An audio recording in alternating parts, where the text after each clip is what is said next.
หิตัวราชังคายังคันตัวติสาธาโว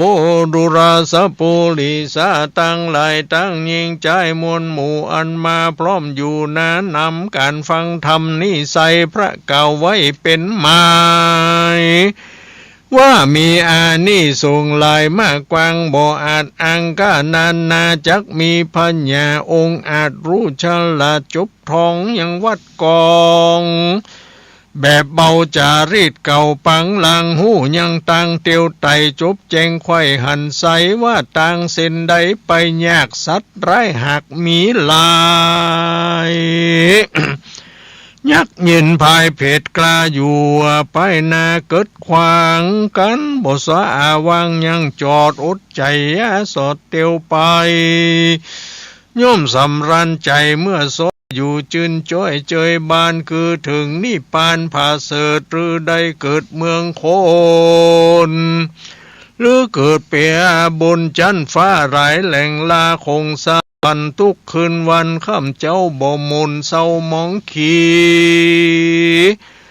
สำลานดีจูเมื่อสมไฟเอื้อขนิ่งในต่างเส้นใดไปง่ายยักกามันไรปาลามาช่วยจากกล่าวจี้ฮือหูตีพันภายคนยิงใจลังพองบ่แจ้งส่องหันหนใจเมาวนจื่นสู่รีบลึงลู่โดยไปกันกะไกลไปลอดถึงที่จอดสุดปลายกายเป็นอบายตั้งสี่ตุกลำตีนานามการฟังธรรมนี้ใส่เตียนย่อมได้พัญญาหือพิจารณาชันทีละเปลือกปีวางไปเอาแต่ในยอดมอนคือแก่นโลนสนตนย่อมเป็นมงคลผาเสดฮือบังเกิดสวัสดีเอาตนนี้กาภาคโพ้นเสียจากอบายท่านตั้งหลายมวลทวนนามาอยู่ท่าฟังธรรมจุงได้จำติดต่อตามบาทคอบาลีว่าสาปานาราชาทิตาดังนี้เป็นต้นบัดนี้แดเตอสาปนาราชาธิดาส่วนราชาธิดาน้อยนาดลงจากภาษาหอขวางมีจุมนางก้มใจวังแวดดาใกล้ตัวไปก้อยกลาไกลเตียวตองไปสู่ต้องลันหลวงอันจ่ายปันปวงหน่อยใหญ่มาพร้อมไข่น้ำนาพ้องชราแก่เท่าฟันวุ่มเว้าหลังคอจุกยืนปอบ่มันพอหัวสันเฟื่อนคอนผมข่าวปอนเสียงควายถือไม่เต้าไว้กับตัวพ้องก็พอหัวล้านเกลียงผมหล่นเสียงหมดซอยพ้องก็ผมอ้อยเป็นบอนพ้องตังง่อนดูนาพ้องมีกาญาสูงใหญ่พ้องต้องใกล้ปุ่มลามพ้องกอดตาลามก็ขึ้นแถวพงฝึกเอวยังจ๋าสาวพ้องคอยาวปากแหวงตามกำแห่งป่ามา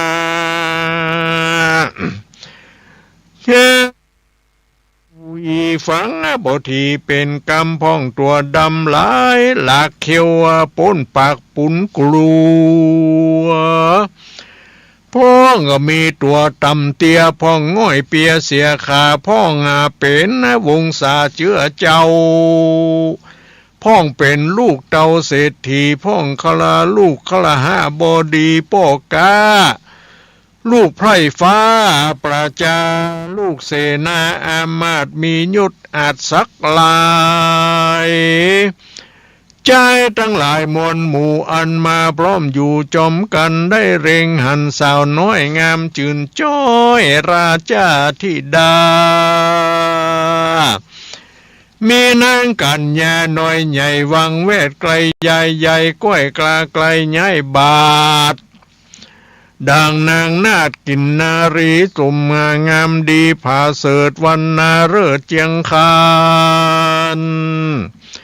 หน้าตาบานย้อยแย้มสองฝ่ายแก้มผิวเปรียบผิวคามยกตินนะตำมาเตียวตองมาตัดจ้องกองตาใจเววาวายวันเนื้อตัวสันหนาวเย็นดังจักเป็นมือไข่ญาเงาเนื้อกะไข่กาญาพ่องก็พอตาปอคางอาปากกวางลืมคิงต่างข้านิงข้าคอยว่าปวงดอกสวยมาลาราชธิดาใจจืนเตียงจักยื่นปันโตนนางตามุนน้อยหนอเต้าแลพอบัดเดียวบ่แลเหลวลืมเล่าพอคนเก่าสองตีนางสมศรีหยุดใหญ่ลูกเต้าไทยผับปาราพอใจนานาหนุ่มเท่าตั้งแต่เก้าสุดปลายมีหลวงไหลอันหมื่นอยู่รารื่นเต็มสนามบ่หันงามสักผู้ใจบ่สู้เปิงแปลงบ่ปุ่นดีแยงสักกากพอแล้วหากปุ่นจังใจบ่หวังไฟห้อยยังใจใหญ่น้อยคนใดเต้าอดใจมาพอตามเต้าต่อตนป้อขับจำเยวเจ้าหอคำตัวนาป้อเต้าจักขดหาวเครื่องขี่อาจยามีบ่จ้าหือค่ำคาเมื่อมอนสีบางอ่อนนะหล่อเบาพอแต่เก้าสุดปลายก็ปานังตั้งหลายมวลหมู่อันเป็นกู้เตรียมตนว่าจักถอยหนขึ้นสู่ยังที่อยู่หอคำมาก้อยยกตินตำเตียวตองมาตามจ้องกองตางสีขิงบางหยดแย้วลูกสาวเต้าผาปุลีก็หันคละหะบดีผู้ใหญ่มีเปะอยู่ไกลจอมโตนพอดูขนงามอาจดังสุวรรณจาดคำแดงนางลงแยงพอคอยใจไฟห้อยผานีจริงไขว่าตีทำเล่าว่าดูลาป้อเท่าแดนไกลแป๊กคนใส่ผ้าเสดงามลำเลิศเปิงแปงดังคำแดงหลอมหล่อเป็นของป้อมานานหรือลูกหลานปั่นฮือหรือว่าซื้อปลามากันกิตตนาขายขาดเพื่อเอาเงินบาทคำขาจูงกดราคาเก่าจี้ฮือแจงที่ตามหลายเฮานี่หมายไข่ใดเอาไปเลี้ยงไว้ดีลีข้าบอดีผู้เท่าย่อมือต่างเก่าเนื้อหัวว่าเป็นของตัวขิ้นนาคาบ่ใจปู่ป้าวงวานหรือลูกหลานปั่นฮือบ่ได้แลกซื้อดีหลีจุมเศรษฐีป้อก้าคนต่างหน้ามาหานต่างปาการใครใดจุกเงินบัตรใต้วางตำมีหน้านำกดตือเพื่อขอซื้อปลาไปข้าตัดใจบ่ขาดคือบ่อาจจักขายบ่ใจบ่หมายใครใดยังเงินบาทไตคำมาใส่เต้ามีใจฮักขอดยังแปะยอดงามตากันลาจ้าที่ดาหยดใหญ่มีใจใครได้นำไปข้ามีใจโจมจืนขอยกยื่นยอถวาย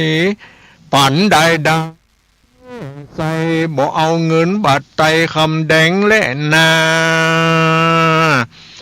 ต่างสุดตัวราชาธิดายอดซอยได้ยินถอยวาตีอันคลาหาบอดีผู้เทานบบัดเก่าทุนสารมีใจบานหลายแหล่จริงกล่าวแก้กำไปว่าเงินคำใส่มากเต้าแห่งป้อเต้าเจ้าเฮามีจักหือนางตาสีแก่นใจรีบสะไส้ไปขอตามใจปอป้อเท่าจักเอามากเต้าปันใดจูงจักไข่ออกปากตามใจหักขนิงไม้กันนางคิงภายน้อยนาดกล่าวเสียงขาดว่าตีกระหะบดีผู้ใหญ่ก็กับไว้ทุนสาว่าข้าได้จากกล่าวจี้เมื่อตะกี้เดิมตีว่าเป็นนี่เล่า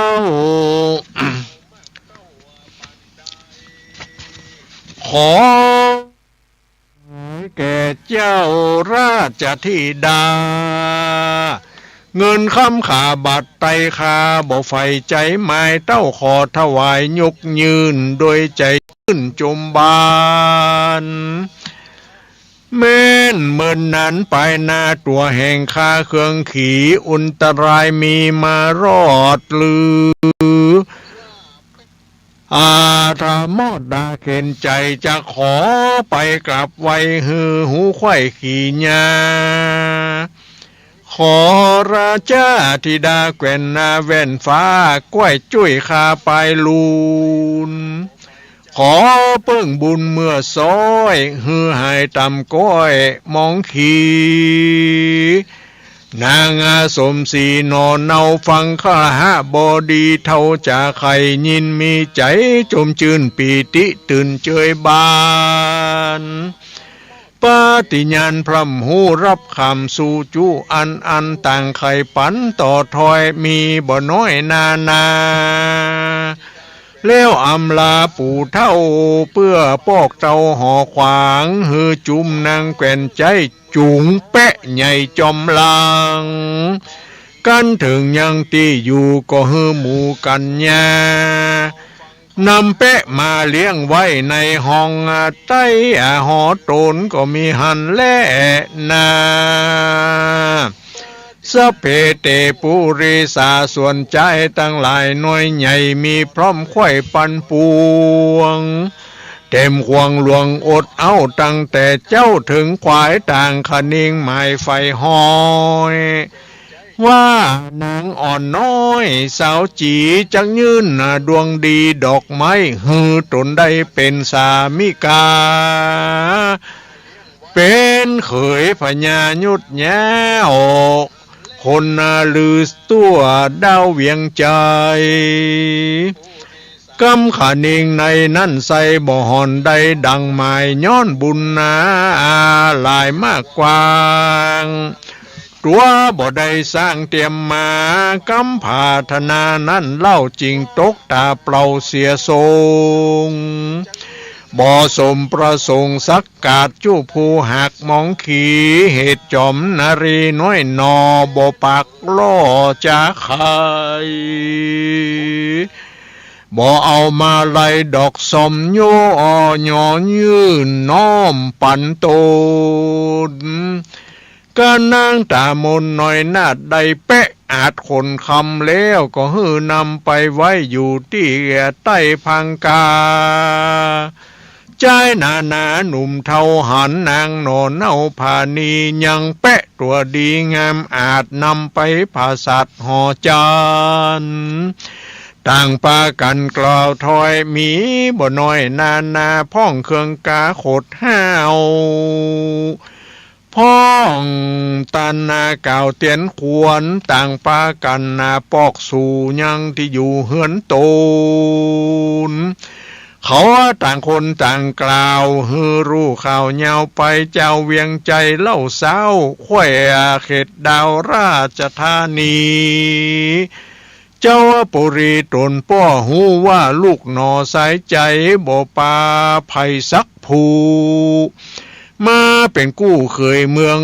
ตั้งโยธาเรืองยศใหญ่ขุนแก่นใจสับประการรีปนหันมวลหมู่บ่ชอบสู้คนใดตั้งคนในไพร่น้อยก็บ่ไฟห้อยปิญาเต้านำเปะมาเลี้ยงไว้เฮืออยู่ใต้หอโตนจุ้มหมู่คนตัวดาวตังตานาเก่าเตียนขวนเจ้าหอจันนายศใหญ่มองหมุนไม่เครื่องกาเต้าปิจารณาที่จานกึดสดดันตำลายว่าลอยว่าใจบุญกวางบ่ได้ก่อสร้างเตรียมมากันนากับราชธิดาลาเกิดอยู่ต่างหน้าเด่นไกลในเวียงใจต่างห้องลือไหนเถื่อนทองดงนาดงตาลบุญบ่ตันมารอดเว้นบ่สดมาปานสีนงคลานลูกซ้อยจริงบ่ไฟห้อยใจได้กวนหล่อไปนานางลูกลาสายตาเตี้ยงได้สามีกาบุญใหญ่ตามมักไฟ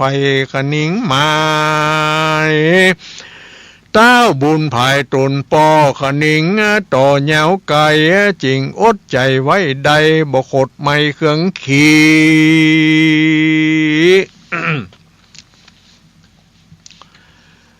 ส่วนนางสมศรี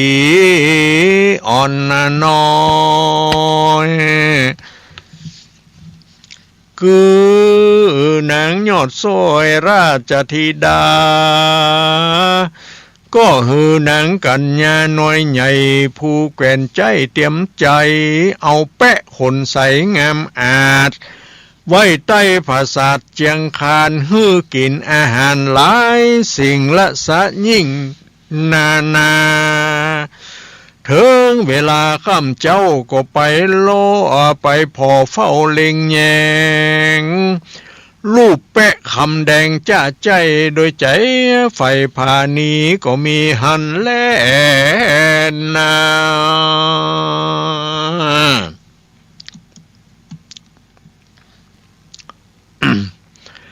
อาเท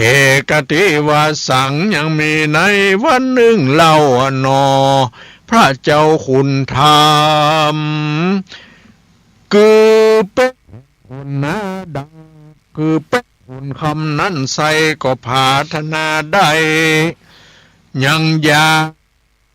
เพียงคำพาเสดมาบังเกิดในใจคือขานิงในเกิดขวาดหูถึงจาดปังลางว่าอาติตังจัดก่อนเป็นเด็กน้อยอ่อนอนาถาทุกโศกาถูกต้องให้พี่น้องจอมกันแม่จอมขวัญตะกำพร้ามองพลาก็ตามการน้อยใหญ่ไม่จุเวลาบ่ขาดร้อนไม่หมาดคืนวันจริงปากันพร้อมนาไปสู่ตาวังวนยกเอาตนตัวเก่าฮือตานแก่เต่าปูปลาตั้งสัตว์นามวลหมู่ก้าอันอยู่วังทานแล้วเกิดในกำเนิดนาปีสายตาผู้เก้าขอเกิดเป็นเสือเท่าดงดานมีปริวารละผู้หักอาสาปีผู้ทัดมาใส่ผาธนาไว้เป็นหมายว่าทันใดต่างกราบพระ เมืองคนขอไปเกิดในกำเนิดนาคาได้เป็นพญาแห่งนาคฤทธิมากเจียงคาอยู่สำราญจื้นจ้อยในภาษาซอยคำแดงปริวะโอ้จุ้มเจ้าวันยาม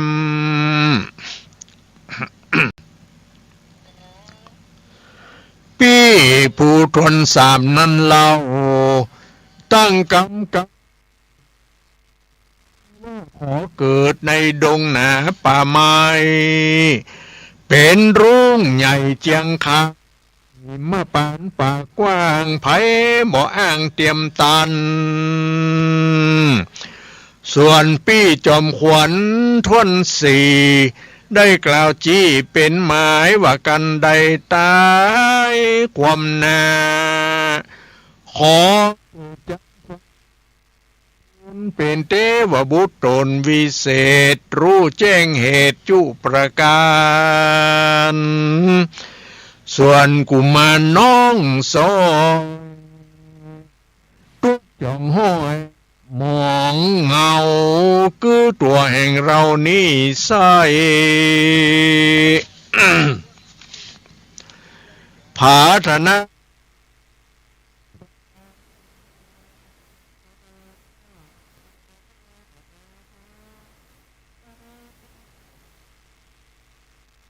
เป็นค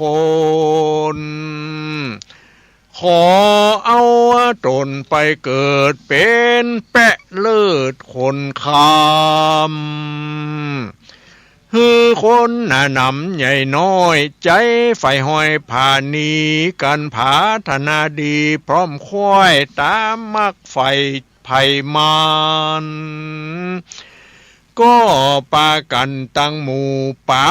ลงสู่วังทานจิตวิญญาณหนีจาก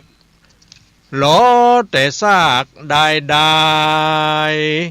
คือว่าตายม้อยม้างบ่เหลือข้างคนใด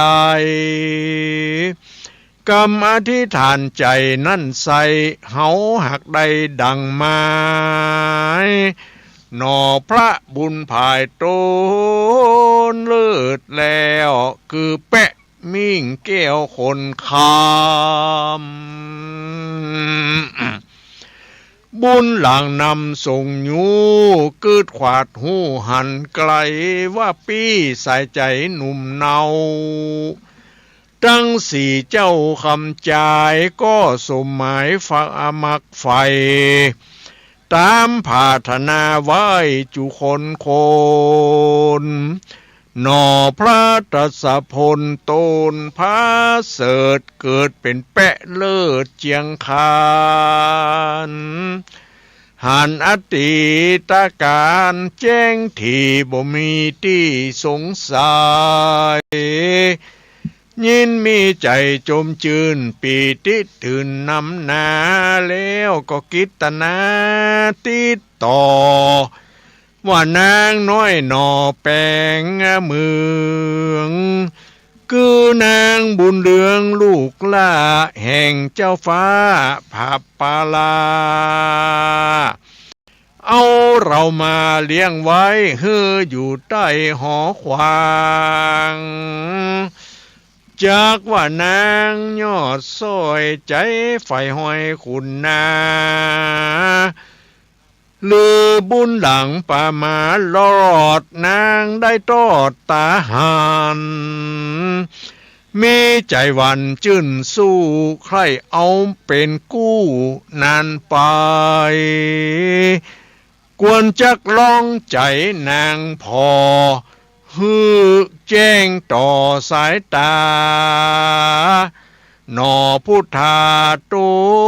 นผาเสดเกิดเป็นแปะเลิศเจียงคานก็อธิษฐานบ่จ้าว่ากันตัวแห่งข้า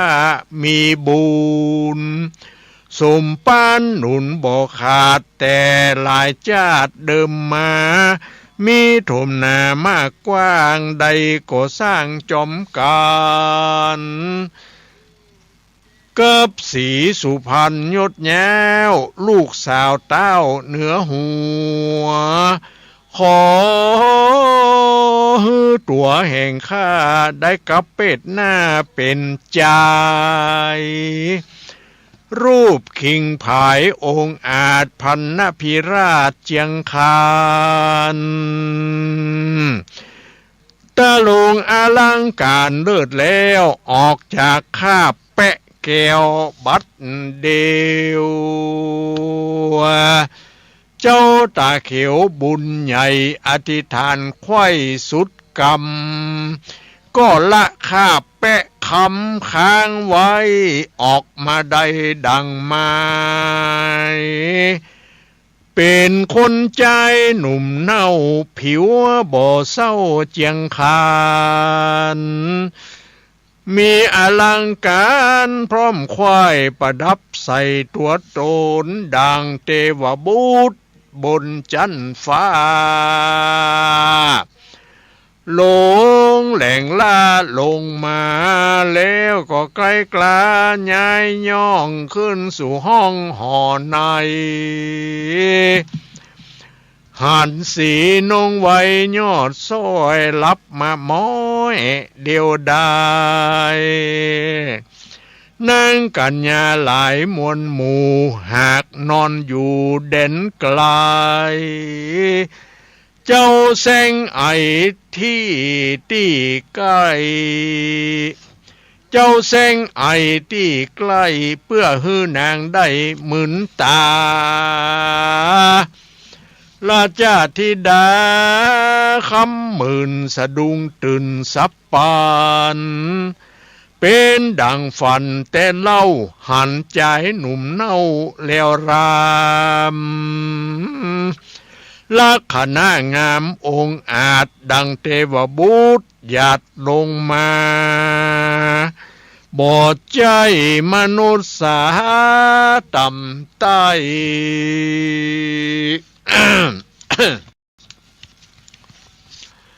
มาอยู่ใกล้ตนนางสีคิงบางหน่อยหนอสันชันตาพอบัดเดียวบตันจาเหลียวถามทีฮือเสียงตีสังกาหนอพุทธาบุญใหญ่ก็บ่อยู่ใกล้นานไปรีบเร็วไววะว่องออกจากห้องหอนาง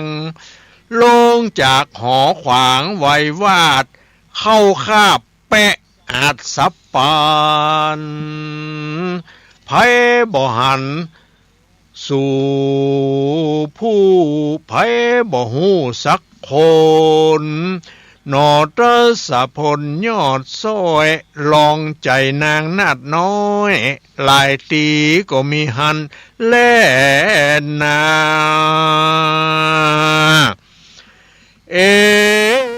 กัมปนารัตติงยังมีคืนนึ่งใส่นางหนอไทยชมสีก็ไขว่าจีเก่าอู้บอกแก่นาง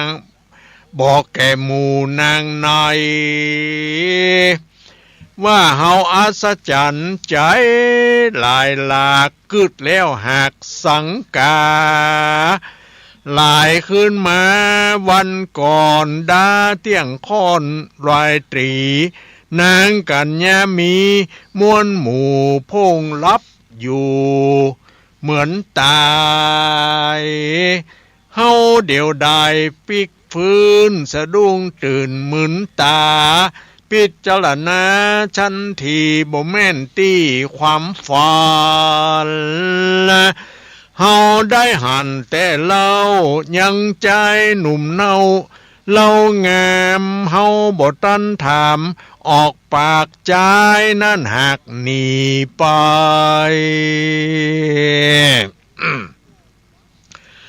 เฮาบ่ได้ไขกล่าวอู้ฮือสู่เจ้าหูหัวตีสู่จักจ๋าบ่ดีเนาะย้ายว่าเฮานี่ใส่ใจเหวกวางเมาเสียวกึดรอดใครได้ยอดสามีกาวันนี้นะสู่เจ้าอย่าไปรับเจ้าดังตั้งวันฮือป้ากันตั้งหมู่แซงนอนหนิมอยู่ได้กันเฮาหันใจคนเก่านำตนเข้ามาจูจักบอกสู่จูผู้ฮือได้หูและหันสู่จุงป้ากันแวดไว้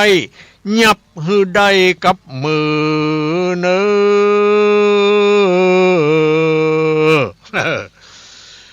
นางบุญเดือยุดแย้วได้บอกกล่าวจากไขหือนางในน้อยใหญ่หูแจ้งควายอุบายนางตั้งหลายจู้ผู้รีบคำสู้อาสาต่างก็พัฒนาใครพอยังเจ้าหนอใจรามกันมัชชิมายามมาค่อยนางก้อมใจกำนานก็ปากันหนีห่างไปนอนข้างหิมฟ้าดังรังวันมาเมื่อก่อนตัดตี้บ่อนเดิมโตนพ้องฮือ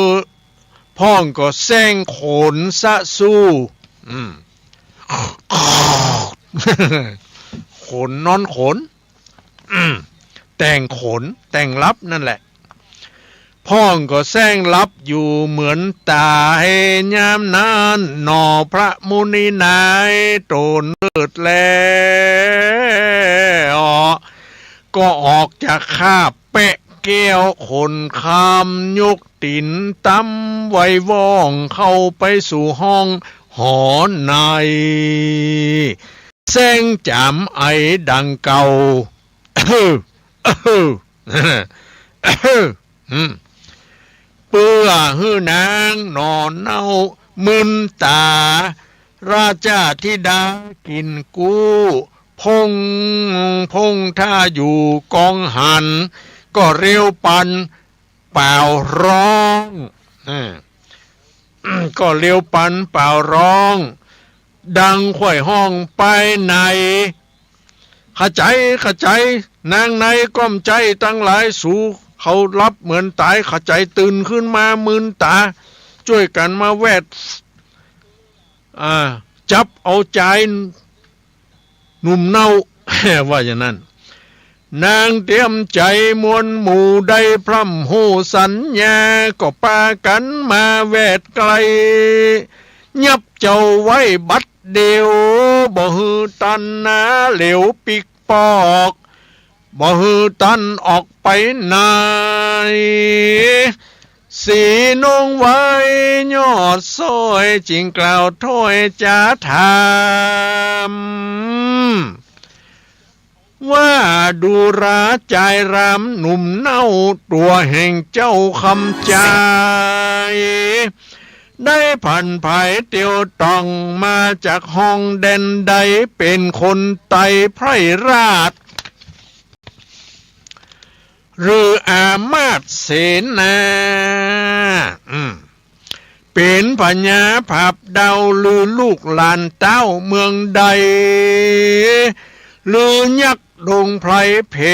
พายเพดแถลงเป็ดมาหาหรือนากาตำใต้กับเป็ดได้เป็นคน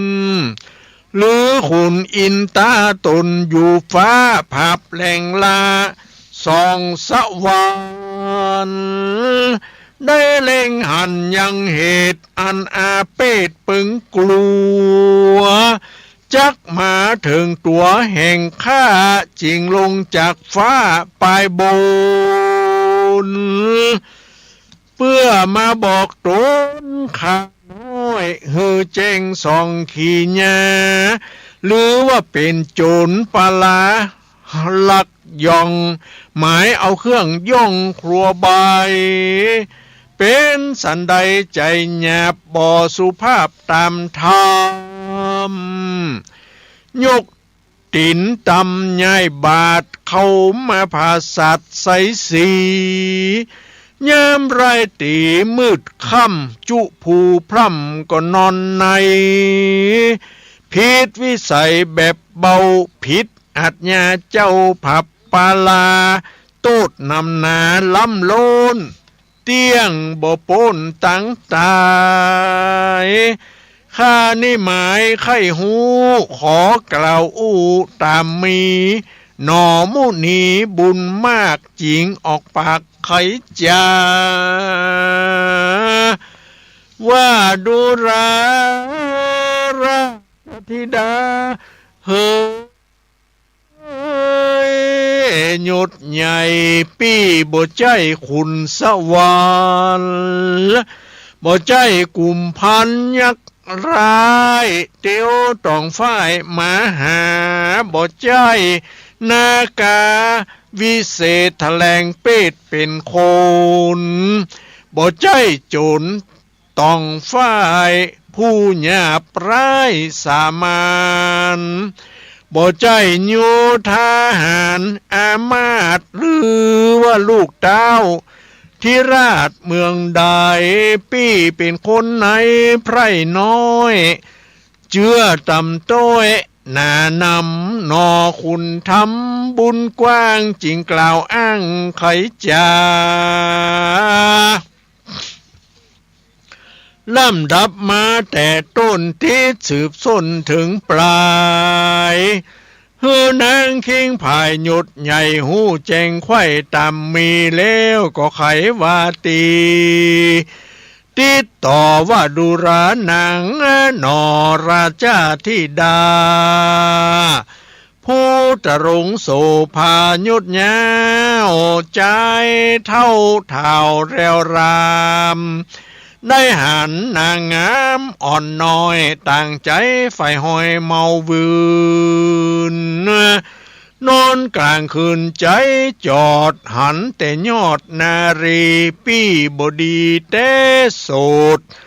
หูว่ามีโทษหลวงหลายก็บอกกลัวตายความนาย้อนใจปั่นบ้าเววาใครหันสีสุภานอนเน่าทุกค่ำเจ้าคืนวันจริงได้ภายผ่านย้ายบาทขึ้นมาภาษามาจูเพื่อพอดูนางแก้วฮือเป็นที่แล้วมาโนนในปี้จังไหลต่ำต้อยดังกระต่ายน้อยสามานอยู่ดินดานคุ้มแย่หันเดือนอยู่ฟ้าแดงใสยินมีใจไฟหอยแงนหน้าพอได้บ่มีหมายจักใดไปอยู่ใกล้ดวงเดือนบ่หันร่วมเลือนร่วมห้องเต้าขอชันส่องดูได้กันนางคิงผายยศใหญ่ยินขดไม่เครื่องกาจูงฮือนางกัญญาทวนนามัดตัวข้านำไปฮือเจ้าห่อใจตนป้อได้แจ้งต่อสายตาฮือมีอาจญาโป้งขาดนำไปฟักฟาดแต่งฟันฮือได้ดับขันหมู่บ่ฮือได้อยู่นานไปการว่าสีนงไว้ยอดซ้อยใจไฟห้อยผักการว่าสีนงไว้ยอดซ้อยใจไฟห้อยผักการว่าสีนงไว้ยอดซ้อยใจไฟห้อยผักการว่าสีนงไว้ยอดซ้อยใจไฟห้อยผักการว่าสีนงไว้ยอดซ้อยใจไฟผัก การว่าสีนงไว้ยอดซ้อยใจไฟผัดการว่าสีนงไว้ยอดซ้อยใจไฟห้อยผัดการว่าสีนงไว้ยอดซ้อยใจโอ้ได้ตัวเป๊ะหายพลักหน้าคราบอยู่ปืนผ่าครัวใบจริงเหลวไหวมาไวบอกหนังหนอไทยตามมีนางสมศรียศแย้วลูกสาวเต้าภาพเวียงใจอัศจรรย์ใจหลายหลากกึดแล้วหากกวนอามพอใจรามหนุ่มเน่าบ่เหมือนเชื่อเผ่าเจ้าใดมีวันหน้าไว้ผาเสดลัคนาเลิศเปิงแปง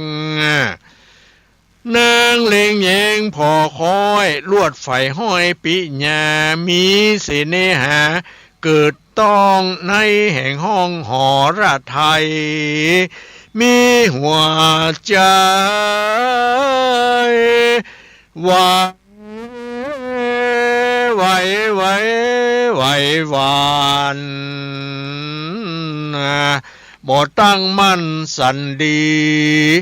ดังลมตีจ้อน้อยกวัดแกว่งห้อยไปมาจริงหือนางกัญญาน้อยใหญ่วางแวดไว้จุปายเพื่อบ่ฮื้อใจต่างหน้าได้ง่ายกว่าหลานนีเสียงไรตีขึ้นรุ่งตาวันปุ่งพดมาผูกต่อไปก็จักกล่าวให้รู้ข่าวตามรายผูกนี้สุดปราเต้าเต้านี้ก็บางกลมสมเรศเสด็จแล้วเต้านี้ก่อนแลก็บางกลมสมเรศสละเดชจบละบ่เอาต่อไปให้รับปอนยะถาวาลิวะหาปูราปริปูเรนติสาคารังเอวะเมวะอิโตตินังเปตานังอุปกัปปติอิจิตังปฏิตังตุมังคิปะเมวะสมิสตุสัพเพปูเรนตุสังกปาจันโตปนรโสยะถามณิโจติละโสยะถาอิมินาทุปะบุภาตานังละสะธรรมเทศนาตานังแปะคำผูกทวนห้าตานัง นิพพานังปรมังสุขังบุญญาภิสันตรายศีลอย่างนี้นะมีมากมูลศรัทธาอุบาสกอุบาสิกาทั้งหลายที่ได้เปิดเครื่องวิทยุรับฟังอยู่ตั้งบ้านแห่งหนตำบลใดที่ใกล้ที่ไกลก็ดีที่ได้รับฟังทำแปะคำผูกที่ห้าไปแม่นว่ามีกรรมพาธนาอย่างใดก็ขอให้สมดังมโนมัยไฟอ้างอย่าได้หลงข้องข้างสักเยี่ยงสักประการด้วยกุศลบุญทานตั้งหลายฝูงนี้เมื่อได้ฮือทานแล้วก็จักอุสะส่วนบุญกุศลอย่างนี้พ่ายแผ่ให้ไปโลดแก่มเหสิกาเทวบุตรเทวดาเจ้าตั้งหลายอันหมายมีลูกขเทวดาปัปปตาเทวดาโสกามวัจจละเทวดาอินตาพรหมยมราชนางนาถไทยธรณีสลีกุตาอามาตและนายหนังสือ32ตนจำบุญและตนจำบาปตนจำน้ำหยัดหมายตันจุงได้มาพัฒตามาอนุโมทนามารับอซึ่งส่วนบุญส่วนกุศลในทิฆากาลบัดนี้บ่ต่อแต่นั่นแม่นว่าญาติกาอุบาสกอุบาสิกาท่านทั้งหลายจักเผยภายยายบุญสะสนกุศลอย่างนี้ภายแผ่ให้ไปรอดแก่ญาติกาวงศาแห่งตนกาอันจุติตายไปสู่ปรโลกไปหน้าแม่น เขาเหล่านั้นได้วางอารมณ์อะไรจิตใจไปบ่จ้างหลอนว่าไปทุกห้องวังจตุระอาบายตั้งสี่ตายเป็นผีเป็นเพศทุกขเวทเวทนาอยู่ในฐานะที่ใดที่หนึ่งที่ไกลห้อนบ่ได้อาบอยากบ่ได้กินนะอันก็ดีก็ขอให้บุญญาราศีเนี่ยจุงไปจุไปจอดไปรอดไปถึงไปรอดเมื่อเจ้าขอเป็นเขาไงไปรอดเมื่อควายขอเป็นแผ่นเสื้อแผ่นผ้าไปรอดเมื่อละขอกายเป็นเข้าติบน้ำติบสิบประการหือกุศลบุญทานนี่จุ่มไปปกยกง่ายค่ายจากที่ตุกเงื่อได้ถึงสุขที่ดีร้อนว่าได้ถึงที่ดีแล้วก็จงไปเตื่อมสลีสัมปติหือได้ดียิ่งกว่าเก่าหือได้ร้อยเต่าปันปูนตกปังไปลุนก็จงกลับมาสังปิกปักรักษาอำนวยอวยพรให้แก่ท่านทั้งหลายหือได้ปราศจากทุกโศกโรคภัยไข้เจ็บนาประการมีความสุขความสำราญเบิกบานใจมีโจกมีลาภภาพแพ้ข้าศึกศัตรูหมู่ปัจจามิตรคิดสิ่งใดในทางที่ถูกที่ชอบประกอบด้วยธรรมก็ขอให้พลันสำเร็จดังมาโนรสนั่นจุงจักมีตำในยคถาปัสสาบารีวเตอัทรธาสุกิตาวิลุณหาพุทธศาสนเนอโรคาสุกิตาโหทะสหสเปยาติพีสปิติโยวิวัชชันตุสัพพะโรโควินาสตุมาเตภวัตวันตรายโยสุขีทีคายุโกภวะอภิวาตานสีริสะนิจังบุทธาปจายิโนจัตตารโอธรรมาวัฏันติอายุวันโนสุขังปะลังสาธุได้กับสาธุเอาทำนี่นาแต่นะว่าเสียงราคาจะบ่พดเนาะก่อนเฮาบ่ได้บรรยายนี่ปบเปติดกระทำก็ถ้าจะดีอยู่เนาะก็บ่เป็นหยังญาติโยมทั้งหลายเสียงมันยังใจได้ก็ให้มันใจต่อไป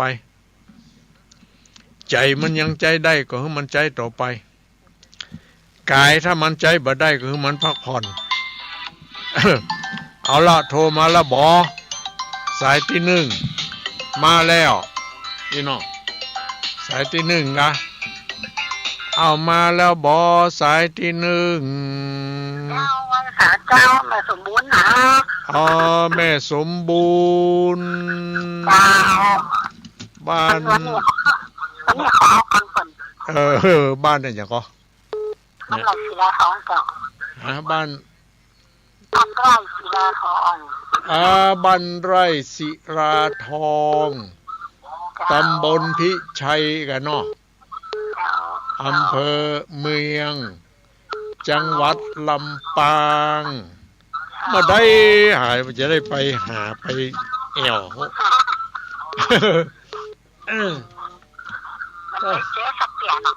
น่ากันมาได้หันกันคำเตี้ยเนาะได้ดินก็เสียงมันลำได้ไปดีนะอยู่บ้านบุญมี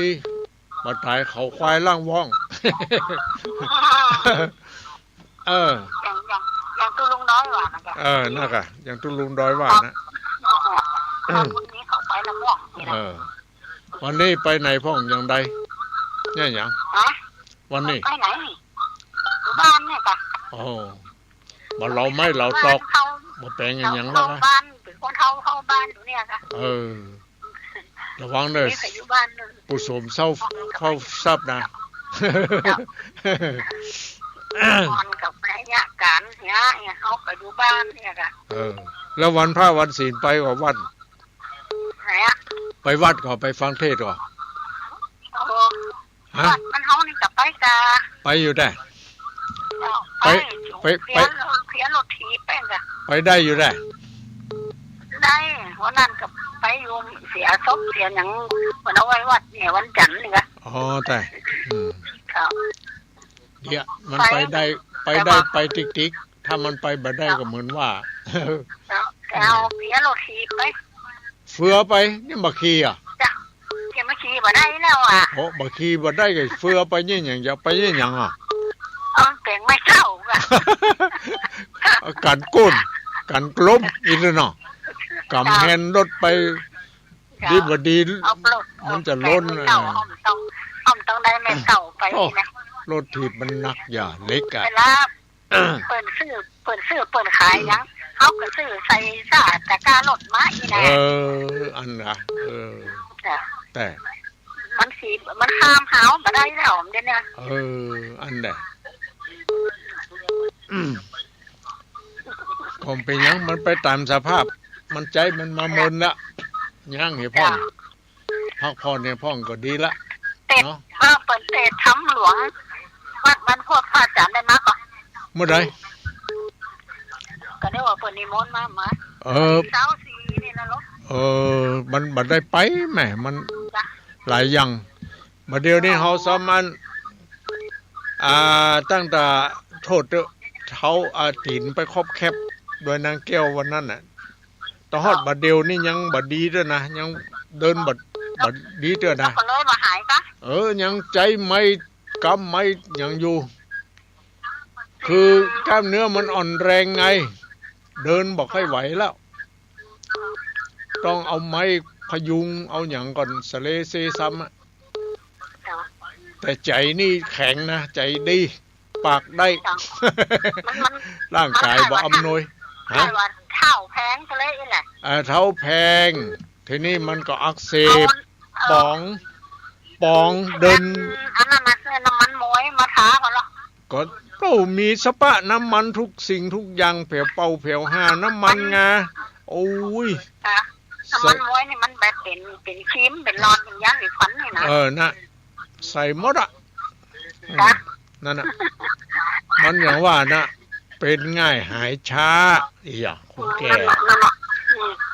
มันก็หายไปแต่มันใจเวลาต้องจะหายสักวันมันใจเวลาเนาะบ่เป็นหยังเอาละแม่ตัวอีก่อนเนาะเดี๋ยวคนอื่นไม่เข้ามาแถมเนาะเดี๋ยวคนอื่นมันจะว่าแต่ว่าแม่สมบูรณ์ยังมาอู้เมินได้ว่าไอ้หมดน่ะเอาไว้หลังไม้ถ้าอยากเอาเมินขนาดไหนต้องไว้หลังไม้เนาะขอบใจเนอะอนุโมทนารับฟังอยู่เนาะฟังตั้งแต่ต้นนะมาฟังเกินกลางเอาสายต่อมาใครจะเข้ามาเลยคนเก่าคนใหม่ก็ได้ทั้งนั้นเอามาแล้วเจริญปอนไอ้นี่ว่าดังๆหน่อยฮะแม่พรร้องวัวแดงแม่อุ้ยพรบ้านร้องวัวแดงอำเภอสันกำแพงแม่นก็แม่แล้ว แม่พรบ้านร้องวัวแดงอำเภอสันกำแพงจังหวัดเชียงใหม่ฟังว่าใส่หินเนี่ยฟังตั้งแต่ต้นก็ว่าเกิงกลางห้างมะก็ว่าตั้งฝ่ายฮะกับนะบ้านฉันเดือดปัด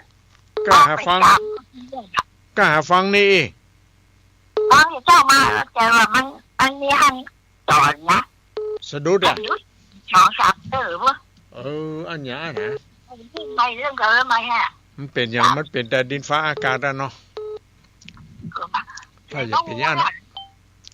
เรื่องเก่าเรื่องใหม่เรื่องเก่าเรื่องใหม่ฮะอันใดมันเป็นอย่างแล้วก็มาตอนหน่อยแต่เดี๋ยวนี้ดีแล้วไอ้ตัวเนาะ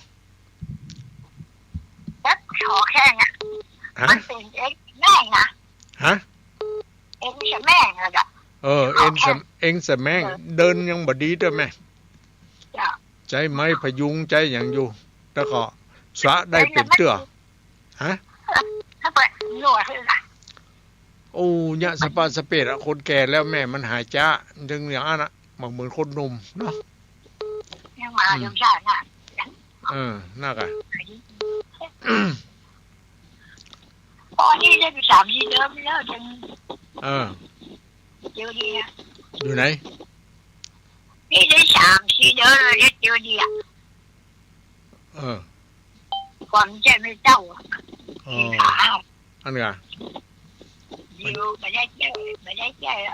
เดี๋ยวไม่ได้ใจดีกันเนาะ ถ้าจะไปท่านไปนี่ก็เอาไม่อันนี้ก็ไปยุ้ย เอาละแม่เนอะยินดีที่นั่งเนอะที่โทรมา จ้า เดี๋ยวเป็นคนอื่นมันจะเข้ามาแถมเนาะเจริญพรเนอะอยู่ดีมีสุขเข้ามาแล้วเจริญพร แกไปสิ ไอ้นี่เสียงเจียวแจ๋วแม่สีทอน จ้า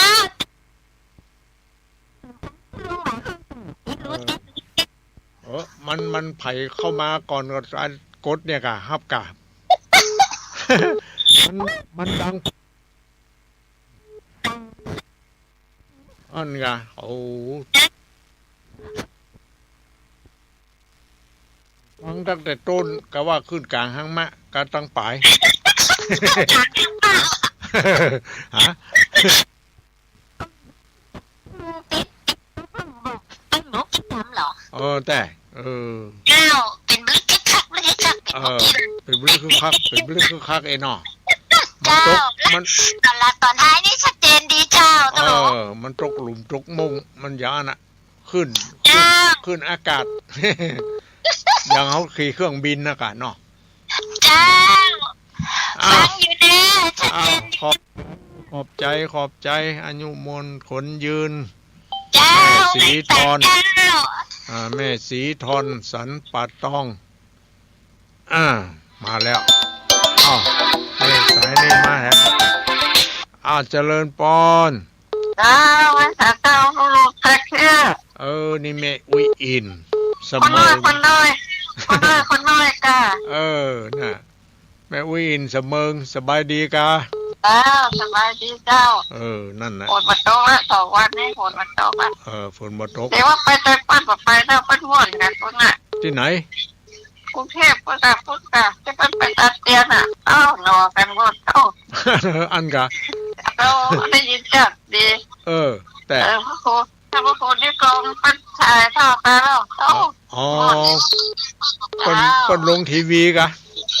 ทางในวิทยุเนี่ยค่ะแต่ เจ้าวันนี้ไปได้ฟังไม่วางเรดิโอเนอะอย่างพวกหูทั้งละปูนะไม่วางสูตรไปละแล้วไปฟังฐานนี้ไหนตอนนี้อย่างว่านาที่ละปูน่ะเจ้าไม่วางมันสูตรไปละเจ้าเปิดไปปะใส่กันเลยฟังเจ้า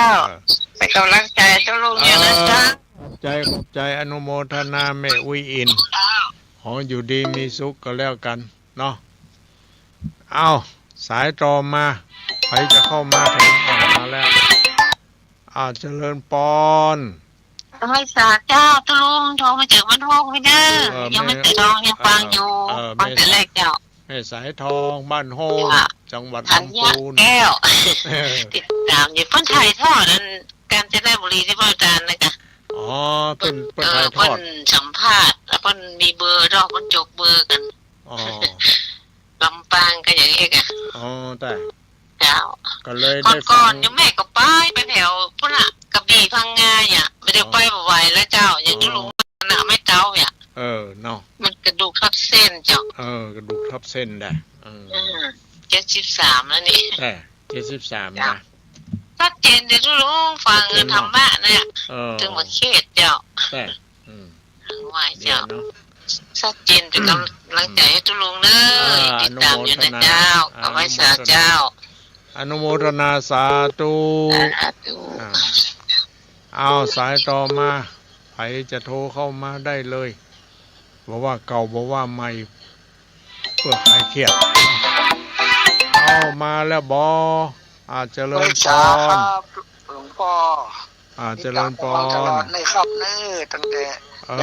ก็นานประเสริฐกันนี่ฝังตลอดเลยครับดิ้งเสียงเจ๋วๆเนาะเสียงครับเสียงดังฟังชัดเนาะเป็นดังฟังชัดดีอันเทศกับมอนกับนี่ตลกตะเลงไปแล้วมันก็เป็นเข้าใจฟังง่ายครับจำง่ายดีละฟังเทียนสัตตาวิดีโอ102.5อันวันอนุมงคลนั้นน้อยนะครับแต่ดีละเนาะเพิ่นถ่ายทอดไปเนาะครับ กำลังใจอันหลวงพ่อครับเด้อยุบเด้อครับ ขอบใจต่อไปรักษาความดีๆนะครับขอบใจอนุโมทนาป้อนนั้นประเสริฐครับน้องอยู่ตลอดครับเจริญพรอันนี้จากจังหวัดน่านนี่เนาะจังหวัดแพร่จังหวัดน่านเอาสายต่อมามีแอมกอมีมาเองละกำเดียวเห็ดแต่ปิดไปละโทรเข้ามาใหม่ โทรเข้ามาใหม่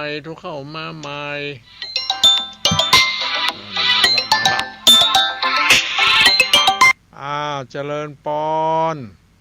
ไหวจ้าพระคุณเจ้าไปฟังอยู่ฟังอยู่นอกตั้งต้นมาแล้วเนอะฟังแต่ต้นก็เจ้าไม่เลือนสันต่อเนาะเจ้าไปทำจะได้เนี่ยจะได้เห็นน่ากะ แปะเกิดเป็นคนเนาะมาเดี๋ยวนี้เจ้าคนเป็นน้อยเป็นลอกคาบเป็นสามแผ่นได้จะลูกแผ่นได้น่ากะเจ้าเป็นคนมีบุญกำลังใจพระคุณเนอะเจริญปอนมีสุขเนอะแม่เดือนหายแล้วจ้ะยังมาหายดีตัวจะได้จะว่ามันก้อยเป็นหายก้อยหายไปกันเนาะแล้วมันเป็นไงที่หายจ้ะหายน้อยนะคนแก่เป็นง่ายหายช้ามาหลายโรคมันยึดมาได้เนาะเป็นนะมันกันยอมรับมันเหี้ยเจ้ากำลังใจพระครูเจ้าสาธุเจริญปอนเนาะเอาใครจะเข้ามาแหมได้อยู่ยังมีเวลาแถม5 นาทีเนาะแจ้งผลการรับฟังมาแล้วเจริญปอนค่อยสาหลวงพ่อเจ้าเจริญปอนทำยาวดิเนาะอันนี้แม่ฉลาดกันนี่เจ้ามานะเจ้า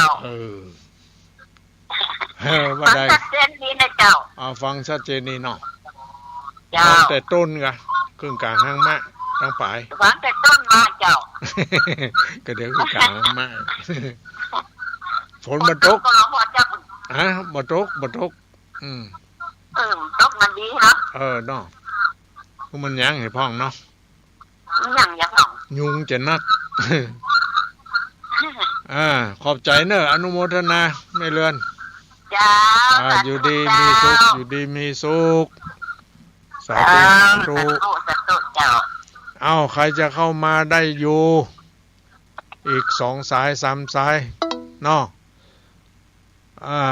นี่รายการปฏิบัติธรรม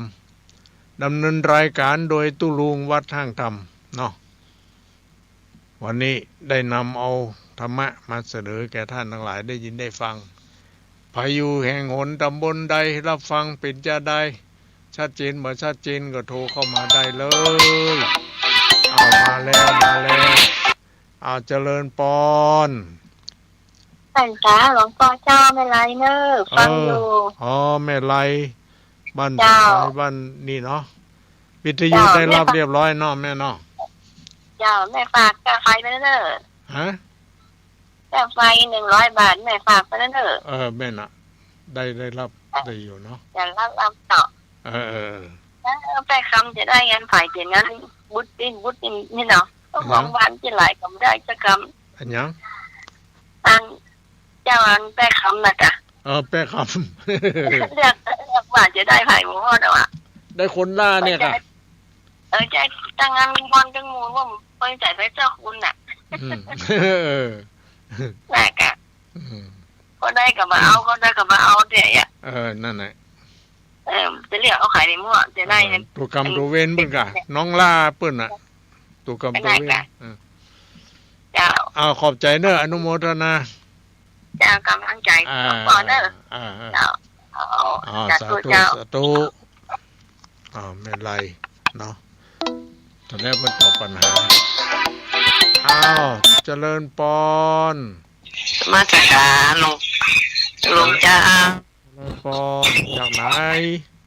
อำเภองามจ้า อ๋อ แม่ก้อมใจค แม่ก้อมใจคำแม่ก้อมแม่น้อมแม่ก้อมเอง ำเจ้าแม่ก้อม แม่ก้อมใจคำอำเภองาวจังหวัดลำปางเนาะ เจ้าตุลุงรักษาตัวดีเนื้อหายแล้วยังค่ะ อ๋อก็ผ่อนคลายไปพ่องละแต่ก็ยังบาด100เด้อ เจ้า นะค่ะ